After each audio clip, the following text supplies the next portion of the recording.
Good morning. It's 9 o'clock here in San Diego, so we will begin the webinar. Today's webinar is on structure-based ligand docking and virtual ligand screening.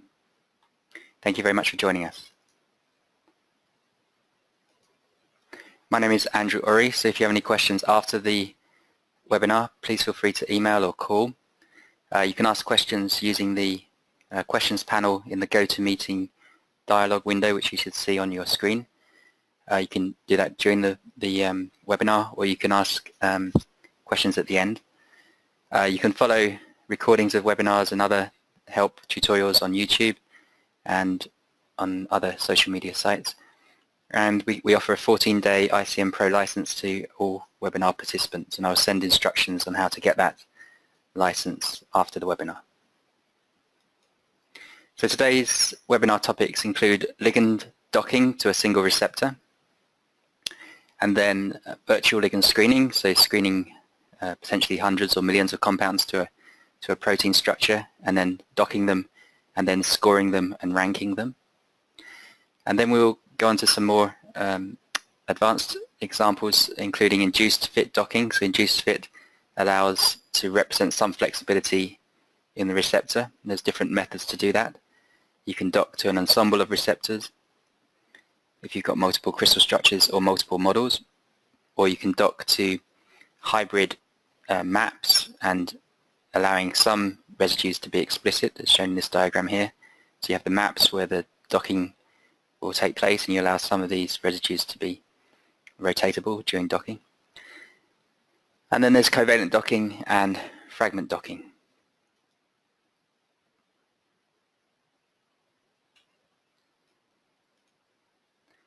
So these are the topics. So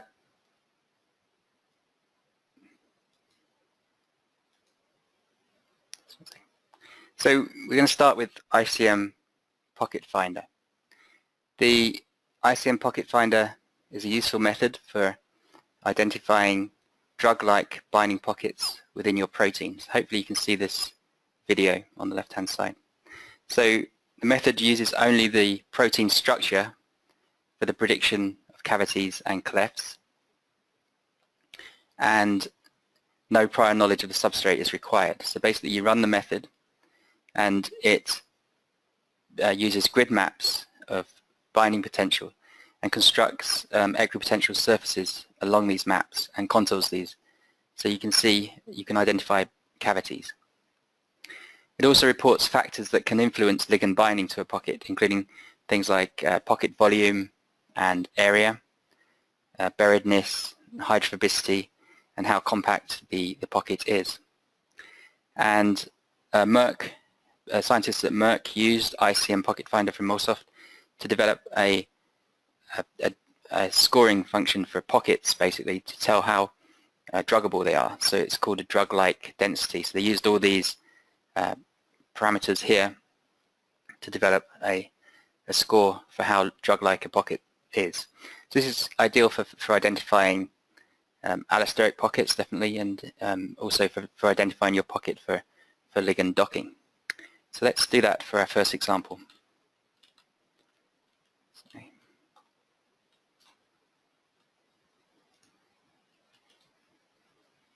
So you open ICM, and the first example we have is we're going to use cyclooxygenase protein, which is a target for pain drugs such as Vioxx and Celebrex, and the code is 4COX. So we read it in using the search tab in here. We go to PDB search, click here, this loads the structure in, and it has 4 protein chains, A, B, C, and D. We're only going to be interested in the A chain for this example, so we're just going to delete, just selecting it, deleting it. And to identify ligand binding pockets, I'm going to also delete this atom here. We have, in this structure, we have indomethacin, a cyclooxygenase inhibitor, you can see here. And just for this example, I'm going to move this inhibitor out of the pocket. So right-click on the inhibitor in the ICM workspace and choose Move from Object. So now we have two objects, the receptor, just going to rename it, protein, and the ligand. Just going to rename this one. And now we're going to run ICM Pocket Finder on this structure. So we read it directly from the PDB, so it says XR here, which means X-ray structure. So it doesn't have any hydrogens, and it hasn't been, we need to convert it to an ICM object in order to run the Pocket Finder. So we right-click on the receptor and choose Convert PDB. And then there's some options. So for this example, I deleted all the waters, but you can, when you convert, you can choose delete waters, or you can choose to keep those waters that are tight. So those which are making maybe 3 hydrogen bonds to the receptor and ligand, for example. Or you can choose keep all. Or you can manually delete the waters that you don't want, and then just choose keep all, and that will keep the key waters in the pocket, for example, which might be useful for some docking. But in most cases, you want to remove the water because you're going to add the ligand, you're going to dock the ligand there. But we'll discuss other situations later. We can optimize hydrogens, which is a good thing to do, but I'm not going to do it because it takes a little bit of time. And you also need to optimize asparaginins and glutamine residues as well as histidines to optimize the hydrogen bonding network and sample the best orientation for each of these side chains. Just going to go replace the original, go OK. So this is converting that structure. So now you see it no longer says X-ray, XR, it says ICM, so it's an ICM object. And we can now find all the pockets in this structure that we could dock to. So we need to select the structure that we want to analyze. So to select, we just double click on the structure and go to Tools, 3D Predict, and at the bottom here we have ICM Pocket Finder. So it's asking the selection here, the tolerance, which is a cutoff. If you want to find more exposed pockets, maybe protein-protein interaction sites, you may want to lower this tolerance level, but this is sort of designed to find drug-like sort of hydrophobic buried pockets. But if you want to find smaller pockets or elongated open ones, you may want to change the tolerance. And we just go OK. And that runs the Pocket Finder. And we see that ICM has found 6 pockets. 1, 2, and it's given us a table. It's plotted, automatically plotted a graph of area versus volume, and which helps us sort of identify pockets that might be too big. You might have a very large pocket, or too small might not be suitable for drugs.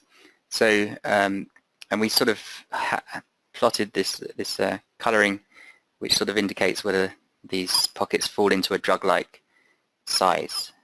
Most of them do in this example. So we may want to look at some other parameters. So here we have the volume of the pockets, the area, hydrophobicity, how buried it is. You might want to sort by how buried.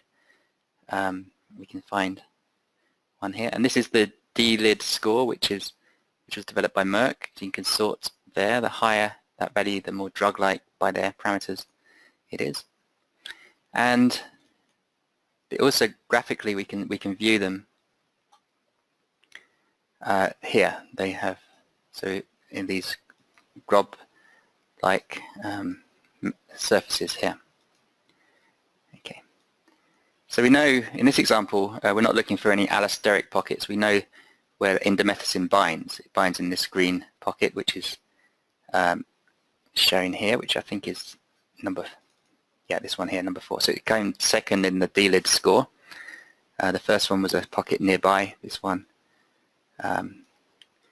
So if you were doing this completely blind, you may want to choose these two pockets to dock to, but in this example, in a lot of examples, you know roughly where the pocket's going to be. So we have our location to dock. It's shown here. If you want to change the visualization of these meshes, you can right-click, change it to wire, for example, or solid, smooth, or solid, if you right click on here, smooth, transparent. Okay, so now we have the pocket to bind to. Let's go back to the slides. So docking in itself is basically the modeling of binding of macromolecules between themselves or with small molecule ligands. And in this webinar, we're just concentrating on small molecule ligands. We're not talking about protein-protein docking or anything like that. Factors that determine specific binding, phenomenologically, you have shape. You know, the traditional lock and key was the basis of the early geometry-based docking methods.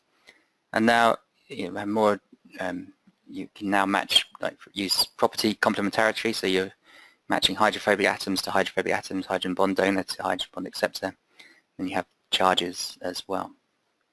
So physically, you're looking for a stable complex, and ideally the bound conformation is going to be the global free energy minimum, which maximizes these favorable interactions and minimizes the unfavorable interactions. So some factors that can affect your docking results. Ideally, you will be using a high-resolution X-ray structure. You need to be aware that some of the X-ray structures may have missing residues, and so inside your ligand binding pocket, you need to double-check what the crystallographer has seen. So you can, for example, read in the electron density, and you can contour that electron density to see the quality of your ligand binding pocket, which we showed in earlier webinars, if you want to look at that. Some will have missing side chain atoms in ICM when you convert. If there are missing side chain atoms, ICM will automatically add those atoms to the residue to make a full atom residue. You may want to be aware of B factors. You may have like a loop that comes in and out of your pocket, and you may need to look at using maybe some induced fit docking, which we'll cover later on. And looking at clashes and other, for example, you may want to just do a small optimization of the pocket to remove any clashes between side chains. So special features or cases in docking, which we'll cover at the end, things like covalent binding, which requires a different kind of approach.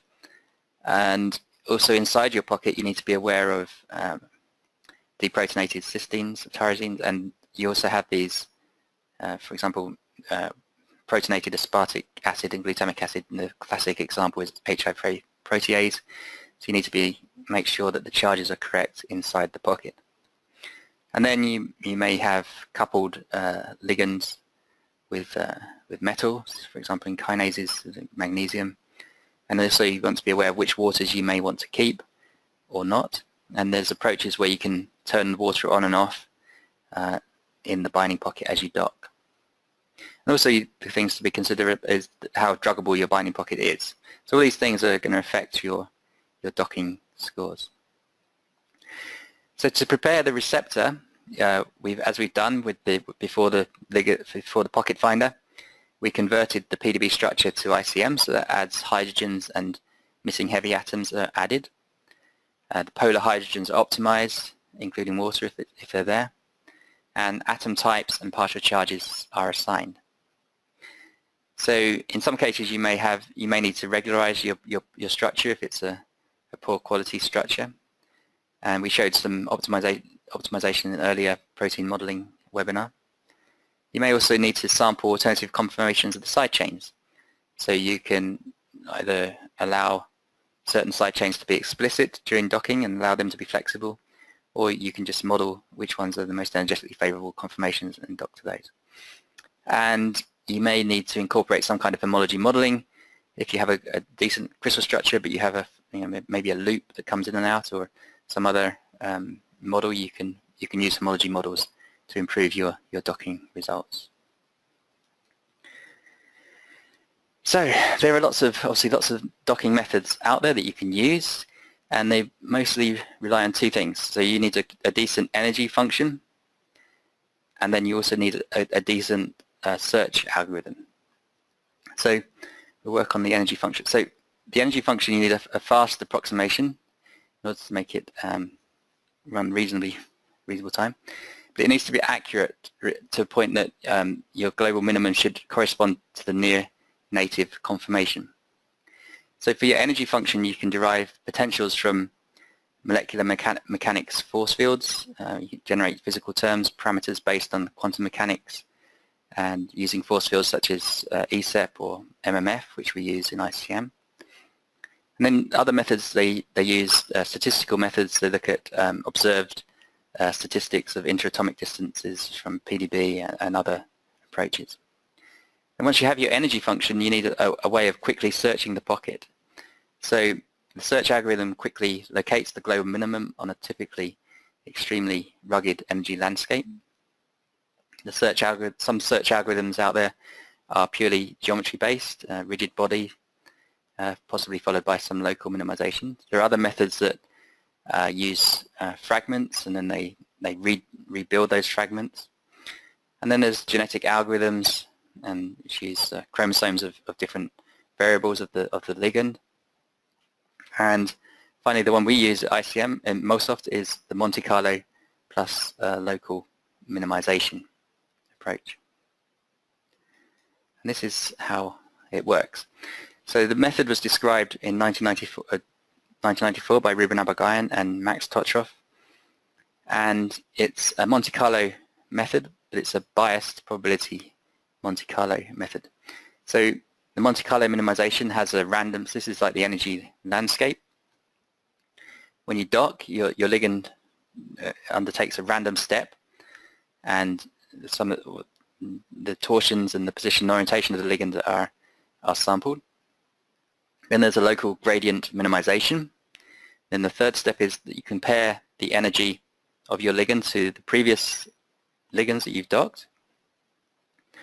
If the energy is improved, you accept the new conformation, or otherwise you apply this method called the Metropolis criterion, which decides whether to accept or reject that position, that pose. And basically you repeat this step, and you can keep going as many times as you want. But we have some kind of method that determines when to finish the docking. So you basically randomly sampling, looking at the energy, putting it into a stack of conformations, and then comparing that energy and determining whether to keep that ligand conformation in the stack or not. So by default, we use grids for the receptor. So the pink here is the receptor, and the green represents the grid. So inside this grid map, we build maps for different energy terms. So we have one for van der Waals interactions, have steric, repulsion, and dispersion attraction, and also electrostatic and hydrogen bonding and hydrophobic interaction maps. And so it's inside this box where the ligand is randomly sampled. So the ligand position and internal torsions are optimized using the Monte Carlo method, which is the previous slide. And after each step, there's a minimization. The ligand is continuously flexible inside this grid, and the receptor is represented by these pre-calculated grid potentials. And other energy terms include the ligand internal force field energy and the grid receptor interaction potentials. Okay, so practically how would you do this in ICM? So here we have our previous example. So we've located the pocket. It's this green one here, and we want to dock to this pocket basically. So to do that, you could use the ligand editor, which we had a webinar on before. But the docking menu is pretty ideal for this process because it enables you to do virtual screening and other docking protocols. So go to docking, and then we have this option, new project or open project. We're going to start a new project. And then we have to give the project, docking project, a name. So just call it redock, for example, redock. And then we need to find where we want to place all our docking folders. And I'm just going to Okay, use browse, and then you can find the directory.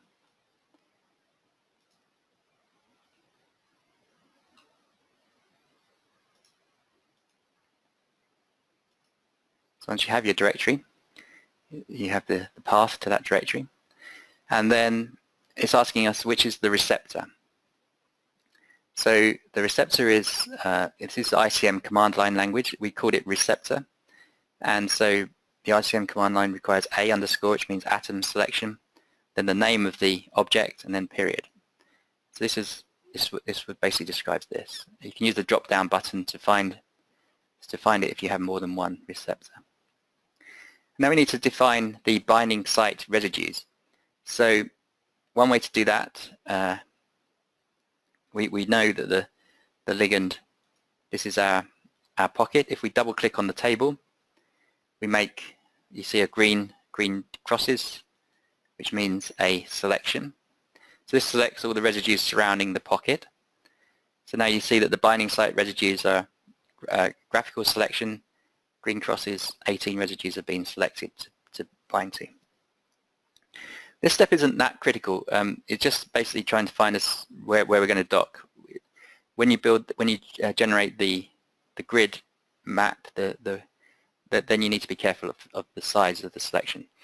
You can also define site around a selected molecule. So we know indomethacin is bound here. So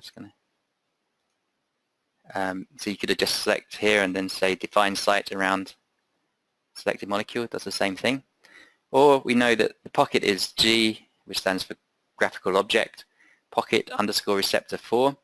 So we can go down here and say define site around mesh, which does the same thing. So all those approaches are different ways to tell ICM where you're going to dock. And then there's an option to make receptor maps immediately. We go OK. And then it generates this image. And you can see in the center here we have what we call a docking probe. By default it's placed in the center of the binding pocket, but you can use the mouse button to move it to a different location. Generally it's just best just to leave it in place because it's going to be in the center. The docking is stochastic, so it's going to randomly sample into the pocket anyway. The only time you may want to move it is maybe if you have a very large elongated pocket and you want to start the simulation at a certain position. You can shift it if you want to. And you go, and then this is the purple box represents where we're going to generate the maps. So this needs to be big enough to encompass your whole pocket. If it's not, then you can drag the corners out here and make it larger. So you just go, and this will generate the maps. This takes a couple of minutes or maybe less. We shall see. Have an example set up. Okay, yeah. So I'm going to abandon that. That takes a little bit of time to run, so I have a pre-prepared example. So the example, it's called file. So basically you go to docking, and if you have an example already, if you've already made your maps and everything, you can just go open project and choose your project name from here. So the redock one is there, but I'm going to use this cyclooxygenase indomethacin setup that I already have. Okay, so now the docking project is loaded. So this is basically where we were when I stopped the map generation earlier. And you'll see that in your directory, so we're using this cox underscore indo, which is the name of our docking project, because we're going to dock indomethacin. So we have, when you set up your docking project, you get a number of different files automatically saved. So these are the maps, the electrostatic maps, the van der Waals interaction maps, .map. There's a file called .dtb, which is basically a table where you can change parameters for length of simulation and other things like that. This is the receptor object. The probe is that yellow initial starting point for your docking. So these are the main, and there's also a log of what you've done as well, of how the setup is here. You can also view that log if you go docking and go to Cox_Indo settings. This tells you what's going on. So it's telling you that we have the receptor already set up. The maps are already ready. We're not using 4D flexible docking, that's disabled. We haven't set up the batch, the ligand yet, what we're going to dock, which is our next step. And there's certain simulation parameters that we can change. At the moment we have it set for flexible rings will be sampled throughout, and the ligand covalent geometry will be relaxed. But if we click here, we can change that, so we can also change maybe sample race mix centers, sample double bonds, cis trans. The charge groups we could change to automatically using our pKa model that we have inbuilt in ICM. You can choose that, and that will automatically add charges to your ligands in your database that you're screening. But we're fine for that. And then we just go cancel, so we leave it as it is.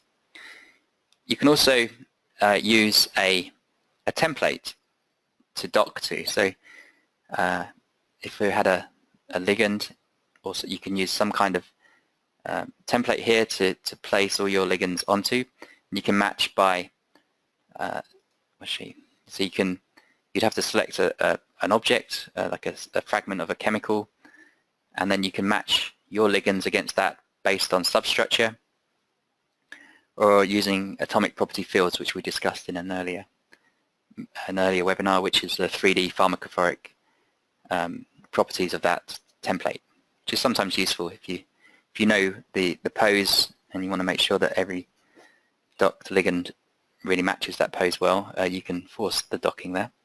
And then the final one is covalent docking, which we'll cover later on in the webinar. Okay, so we're going to dock indomethacin back into this pocket. So it's a redocking example. So you may have indomethacin as a SGF file, but we're just going to sketch indomethacin also. So to sketch a molecule, you go to this button here. I'm just going to search the dictionary for this cyclooxygenase inhibitor, indomethacin. So here's indomethacin, and then we can add it to a chemical spreadsheet, which is an easier way to dock. Just go OK.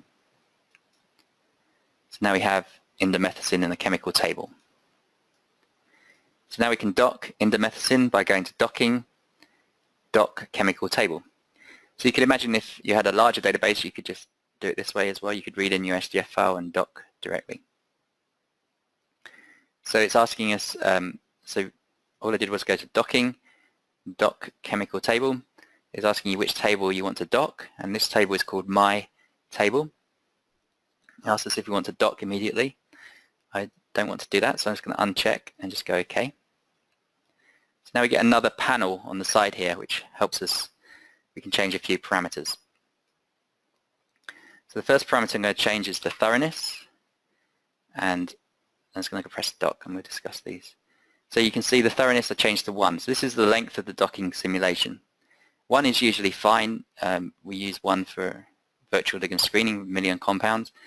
But you could, if you have time, you can increase that to maybe 10 or 5, depending on how long you want to run your docking for. The n conformations is the number of conformations in the stack that it will return. So it will return the top 3 most favorable conformations. And then you have other parameters that you may want to check on and off, depending on docking. So it tells us here that the docking is exited normally, and so the docking is finished. There was you may have seen one background job was running. It tells you here. You can also see how far the job has gone using the progress bar here. Just go OK. So now we have the table of our docking results. So we have them ranked by score. So the best score here is -42, the second is -20, and the third is 1.6. So we've got significant difference between the scores here. We can view that docked ligand by just checking a single check here in this L column, and the ligand is a separate object here. You can toggle that on and off.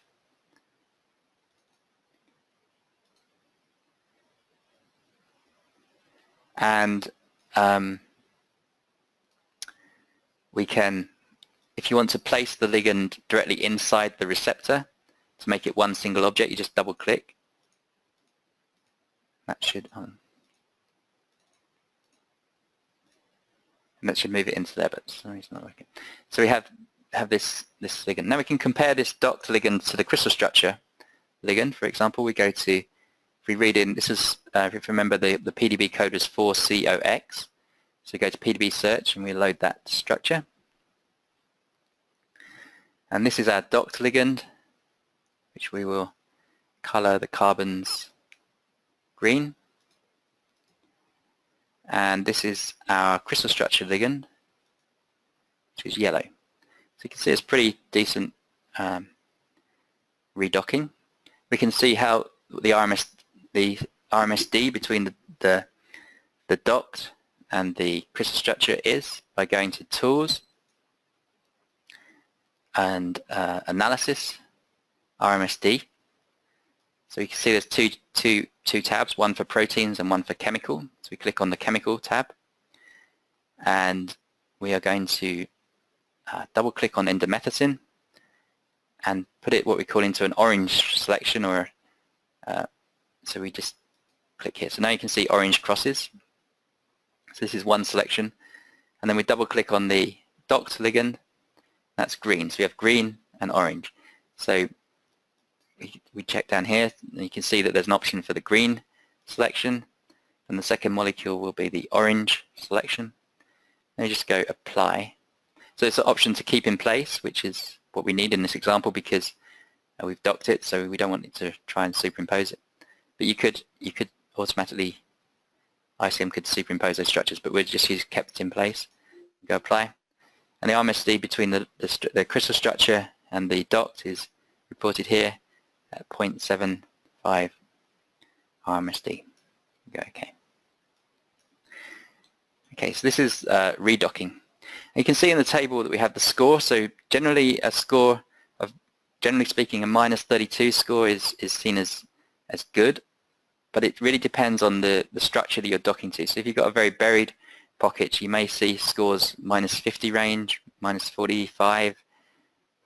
If you have a very open pocket, the scores may actually be higher, like -20 and another thing. So as a cutoff, when we get into virtual screening, which is the next set of slides, you need to, ideally, you have a known inhibitor where you can see, what is a good score threshold for a known inhibitor. So in this example, indomethacin is an inhibitor of cyclooxygenase, and it produces a score of -42. So we're going to be looking for scores in this area to say whether it's a good docked ligand or not. And then we have other parameters. So we have number of atoms in the ligand, number of flexible bonds.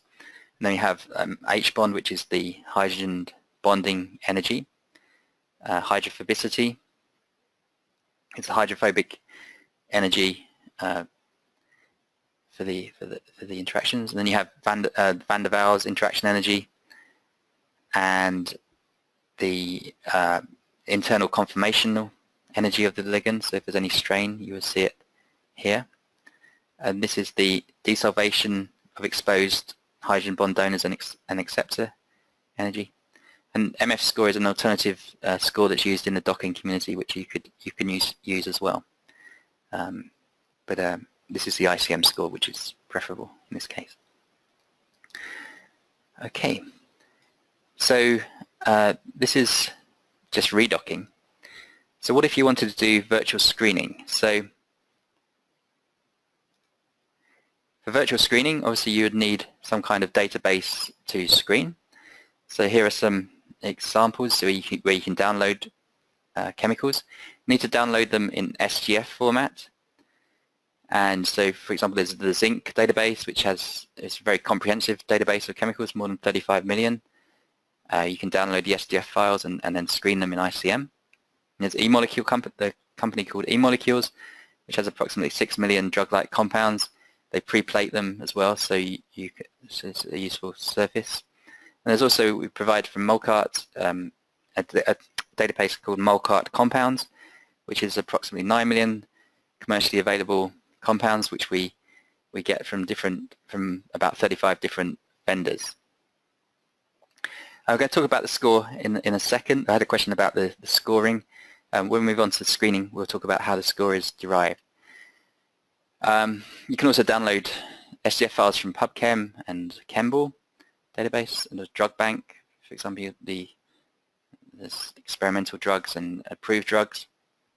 You can also generate your own screening libraries based on Marcouche, which we showed in the ICM Chemist webinar.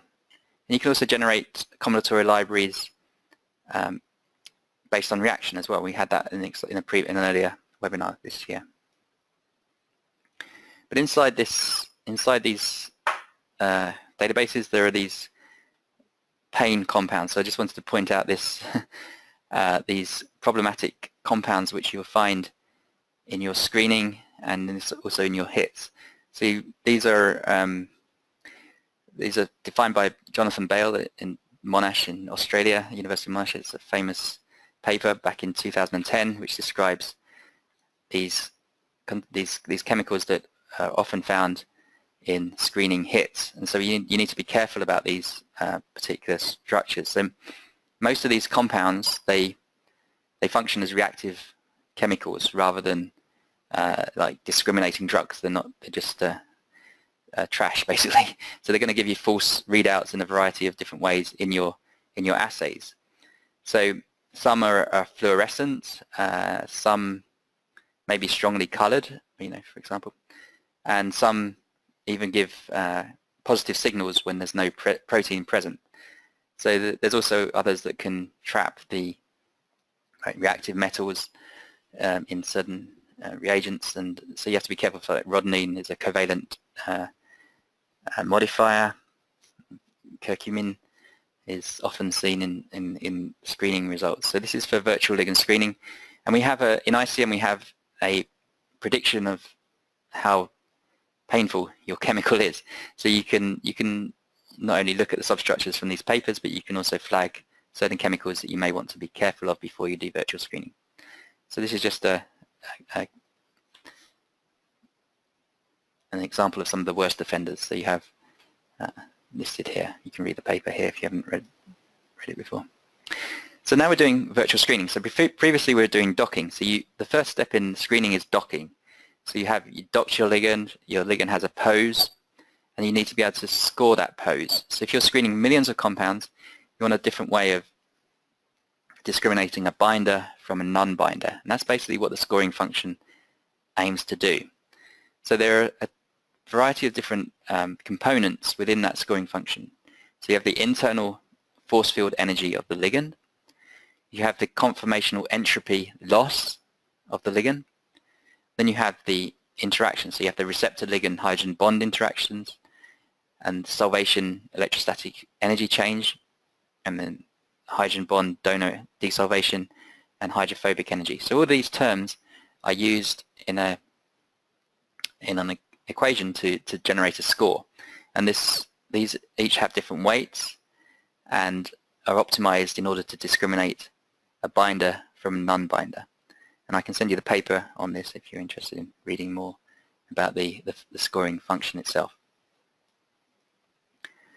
So ICM performance. So the last major comparison between commercial and academic docking software was back in 2011. It was organized by Merck and the software company OpenEye. There were two challenges. There was docking, which was flexible docking and scoring using a benchmark of 85 co-crystal structures in the Aztecs data set.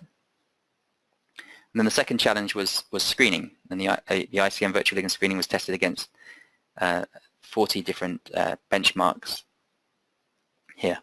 And ICM ranked first place in docking in both of these tests, in docking, how well the ligand was redocked. So this is RMSD here, and so most over 75% were pretty decent redocking, less than 0.5 angstroms or around 0.5 angstrom RMSD. And then there were some more challenging cases, maybe that because the pocket was flexible, or so some of these were improved by refinement. But so this is the results of this was published in 2012. And so we performed for it, ICM performed very well in that performance in that test.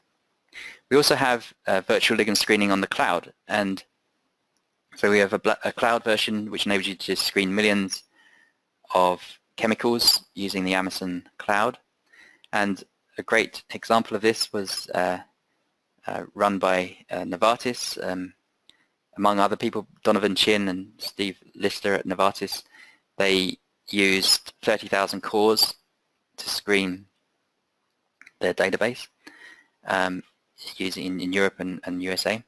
And they managed to undertake 10.6 years of drug compound computations in just 9 hours. And the virtual screen that they did resulted in 3 new lead compounds, which are now being optimized by Novartis. And there's a video on our website which describes this experiment that they did. Okay, so for virtual screening, the setup is the same, more or less. Basically, I'm just going to do this.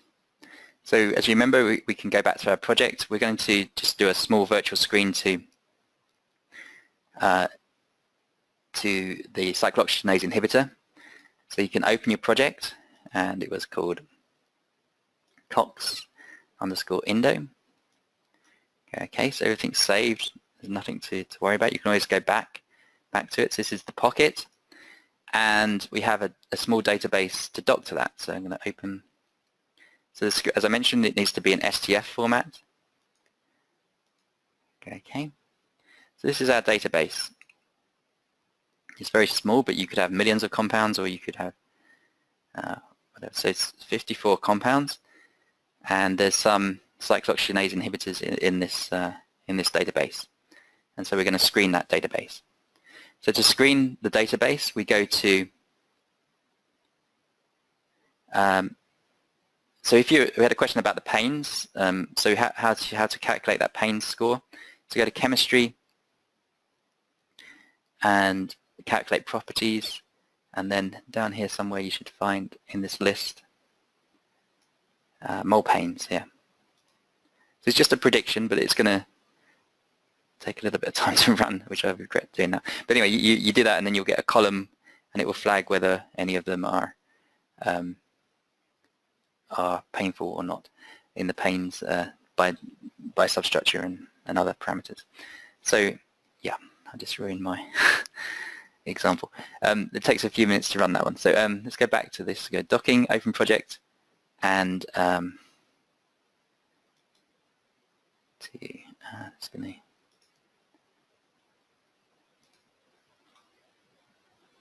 find that project again.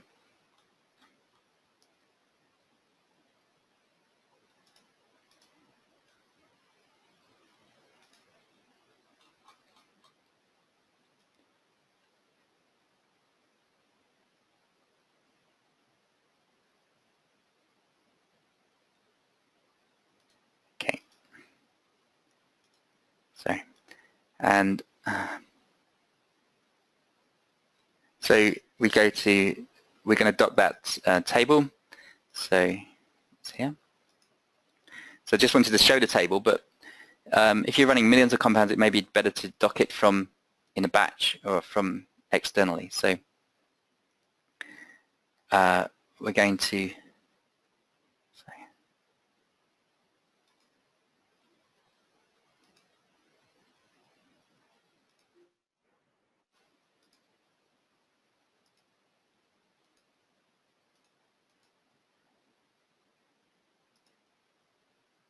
So we go to the docking menu, we go to dock, set up batch ligand, and you have different options. So the most common one is this from SCF file. So we go click here, and so we need to now browse the SDF file, so screen database. So now you have it here and it's set up. So it's asking you what format it is in. It's in mole format. It's going to build hydrogens. It's going to assign charges to your ligand. And it's going to convert it from 2D to 3D and go OK. If you were screening a very large database, you would need to index it first to improve the speed of the docking. So to do that, you would go to Docking Tools, and it says Index Mole SDF file. So you browse for your file, go Open, and then you put the index name, and it will index it, and that will speed up make the docking more efficient. But in this example, it's a small database, so we're just going to dock it directly from here, and go OK. So this is docking, set up batch ligand docking, go OK. And that asks us some more questions. It asks us the project name, which we know it's cox_indo, and then the output, the suffix for the output, the answer file, which is answers, or you can call it anything you want. The docking effort, which is the thoroughness. This is the length of simulation. You can increase that to 2, 5, or 10. 1 is usually fine. You can ask ICM to store a stack of conformations for each ligand, and also, if you want to, you can also score all conformations in the stack, which takes longer. It runs longer, but you can rank your stack by ICM score. If you don't choose that, then it will just be ranked by docking energy. You can also break up your docking into chunks. So if you're screening millions, you don't want to, maybe it's going to take 2 to 6, 7 seconds, maybe more, per ligand per processor. So you may want to break it up into chunks onto different machines or on a cluster. So you can do that here. Go to local VLS batch, and you can say I want to dock in chunks of 5,000 or 10,000 or whatever here, and then go OK, and it will break it up. Or you can use some queuing system as well that's on your server. But for this example, we're going to run it on this machine. Just go OK, and that will run the docking. And when it's finished, I just have a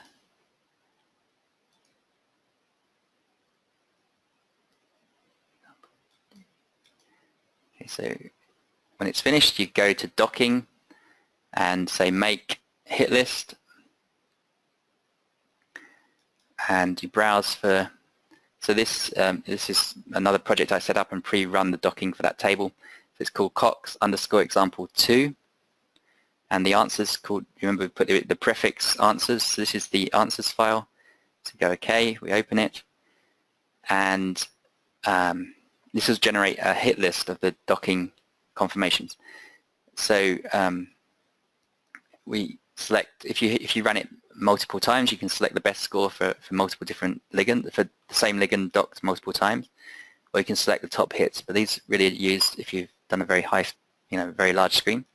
Just go OK, and this generates this hit list.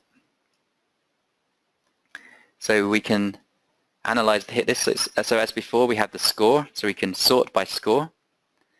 And you can see we've got some, this is Vioxx, a cyclooxygenase inhibitor. And there's some other, this is Celebrex, so these inhibitors have come top of our screen. We can plot the results by clicking here and choose plot. So we can choose score and score plotted against the index number, so we can select these that have good scores below -30. You see a selection here is propagated here. We can also, if you double click, it should load the ligand into the pocket shown here. And there's a variety of different options for post-screening analysis. So you imagine if you had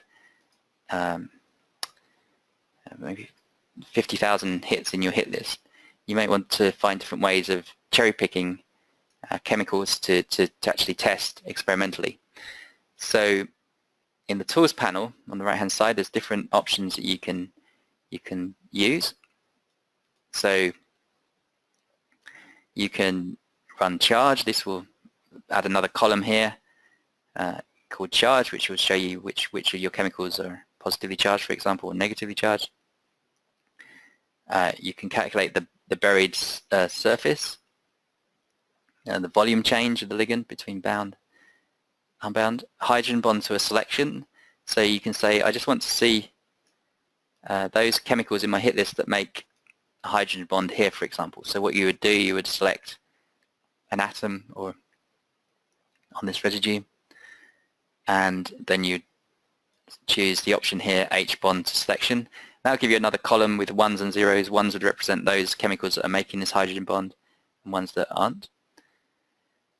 You can also compare pharmacophore RMSD to a template. So if you have a known binder here, you can compare the RMSD with your docked with that ligand. You can also generate interaction fingerprints, which gives you a clustering, so you can select different binding modes of your ligand. So all these are in the post screening. So you just click here, you would give your column a new name, and that would generate a new column in your table. There's also some visualization options. So you just, example here, this you can also show the in this drop-down menu. There's also an option for showing the pocket surface or the skin as well. So these are different things. Another useful tool is to, if you're trying to generate a selection for testing, you can cluster these chemicals using this button here. It says Run Clustering. We covered this in the webinar a couple of weeks ago. So you can cluster by the mole column, which is the 2D sketch. Go OK. Then you can select centers. Say select centers by minimum score, for example. Okay. Okay. So the next slide is from about 4D docking. So 4D docking basically enables you to run your docking against an ensemble of structures. And so ideally you'd have maybe 3 or 4 crystal structures, which represents the flexibility of the pocket. The receptor conformation is provided by the user in a conformational stack, which I'll show how to make in a minute. You can have displaceable bound waters included and turned on and off in each different conformation. Then the potentials are pre-calculated for each receptor and stored as 4D grids. And this paper describes the benchmarking for this. So practically speaking, in ICM, to do this, you basically need all your structures into a stack. So I'm just going to load that example. So here we have 3 crystal structures that we want to dock to, and the pocket is, this is a nuclear receptor. The pocket varies quite significantly between each one. Kind of see this one if you put this in wire. There's quite a lot of flexibility there, and down here as well. So basically, to dock to this ensemble of structures, we need to put them all in one object. So to do that, we use this, we double click on one, which is going to be, you choose the one which has the most residues in. So this has 240 amino acids, the others have 232. So double click here and put it to an orange selection, and then select the other 2 that you want to incorporate. You go to mole mechanics and choose the option Impose Conformations. So the main object is the orange selection. The other objects are the green selection. You can choose to superimpose, but they're already superimposed in this example, and re-optimize hydrogens, but I won't do that. We just go OK. Now you can see that we have in our main object, let's just get rid of all this coloring, we have a stack. It says here stack of 3 conformations. So you can toggle through each one. Okay, and then you just go through the process as before, go docking, new project, and then before you run the docking, you tell ICM to set up 4D grids. And that will run the 4D. That will generate maps for all 3 receptors in the complex. Okay, so other examples you can use are from using this method called scare, which basically I'll talk it through. Basically, typically major steric clashes resolved by induced fit involve maybe 1 or 2 side chains. So the grid in the scare method, the grid docking is performed to multiple versions of the binding site. And it systematically replaces various pairs of side chains by alanines to basically open up the pocket. And then you score, you dock to those pockets, and you get a refined flexible receptor. And the best scoring refined conformation is selected, and then you can dock to that. And then alternatively, you can also use hybrid maps and explicit residues, as we mentioned before. So in that case, you set up the docking as we've done previously. You would select those residues that you feel are flexible, that you want to be explicit in the maps. Probably wouldn't suggest selecting more than 2 or 3 at a time because you could generate artifacts, but you can select here, and then you set up the docking project as before. You go to, before you run the docking, you need to tell it, I want to use explicit groups, and so you can then use a selection here, and you can choose full side chains or just hydroxyls and waters. So that's the other approach. And finally, one more thing before we finish, covalent docking. So covalent complexes are obviously an important class, but they require different modifications to handle these. So in order to dock using covalent docking, you need to describe the reaction which it describes the transformation of the receptor side chain between the free ligand, which is shown here, and the product. So here we have the free ligand, and this is the product. So this is the C alpha and C beta of the serine for covalent docking, and how it's going to the product of the ligand bounds to that. So you need to draw this reaction. We have a number of inbuilt reactions which I'll show you. So for that example, we're just going to delete all. Go to docking, open project, covalent 1, I think is the right one. Let's go OK. So in this example, we're looking at penicillin binding protein PBP3, and it has a PBP is covalently inactivated by beta-lactam antibiotics, which cause cell death and lysis and is an important therapeutic target. This drug was approved back in 1986.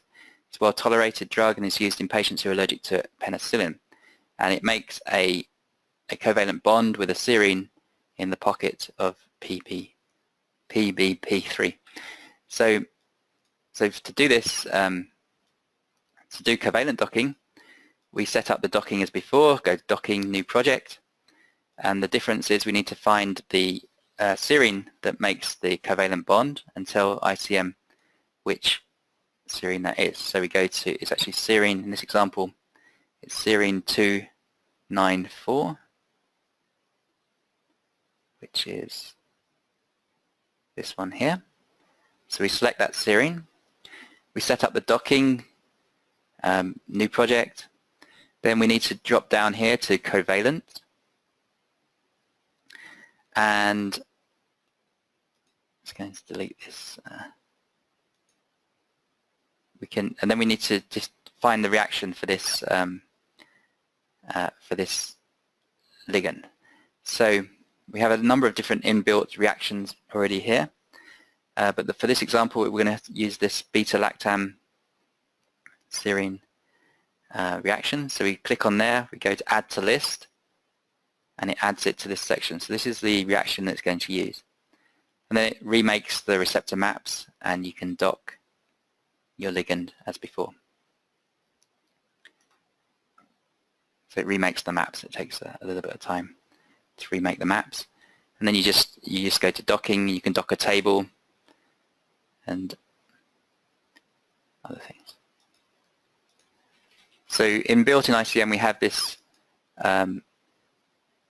this table called covalent mechanisms. So these are all the reactions for many covalent chemistry. So you can sort by residue, cysteine, covalent, or serine, threonine here as well. So hopefully your one is in there, but if not, you can just edit one of these and just change it. So you need to make sure that you have in the product you have the C alpha, C beta of this is the cysteine and the sulfur. So this is the side chain to which you're going to covalently bind to here. So you need to make sure that's sketched correctly. And then if you just save it as a chemical table, when you go to docking covalent, then you'll find that in the list. Okay, so I killed it. And finally, the last docking example is fragment screening. So inside ICM there's a database of fragments which we've extracted from the protein data bank. And so basically you could just take a larger database of fragments and dock them and give them scores, but this is a sort of a statistical approach whereby you use information from the PDB about which fragment interactions are common, are seen more frequently. So it's a quantitative measure of confidence that a fragment is a true active and binds in a predicted specific pose. And so for each fragment, multiple examples of complexes have been solved experimentally. So we've got the PDB for each one of these and seen how they interact. And then when you dock, you look at the distribution of energy scores for native-like and non-native poses. And this provides a p-value for each one. And then you can compare. So you basically dock, you sort by p-value, and then you can also cluster them based on the location of the fragment in the pocket as well. So it's exactly the same setup as before. You go docking, setup project, and then you would use scan probes fragments rather than setup batch. You would use fragments, and we have a database of fragments called with the file ice.icf here. And then you can run the screening. Go OK, and you get a table with p-values, and you can cluster, and you can select the fragments. You can then test them, and then inside the ligand editor, which I showed in a webinar a few weeks ago, there's a way to screen linkers between two different fragments to build the full structure. Okay, so that's the end of the webinar. If you want to learn more, there's a free one-day workshop coming up in a couple of weeks here in San Diego. Just register online at the events link on our webpage. Okay, so if you have any questions after the webinar, please feel free to email or call